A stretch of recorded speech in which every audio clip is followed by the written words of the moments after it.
Hello साथीहरू, स्वागत छ हजुरहरूलाई छोटो मिठो मिनी कुकिङ ब्लगमा। आज चाहिँ म मङ्गोलियन बोनलेस चिकन हन्डी बनाउन लागेको छु। मलाई हन्डी, यसको लागि मैले अलरेडी मसला पनि बुनिसकेको छु।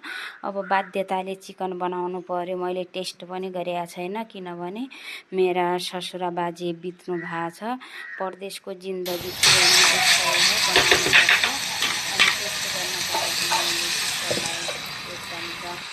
अनि दिइसक्यो। मैले टेस्ट गराइसकेँ, टेस्ट गर्न मिल्दैन हामीले। अनि यो फाइनली लुक यस्तो आइसक्यो हाम्रो। अनि यसमा कस्तुरी मेथी अनि क्रिम डालेर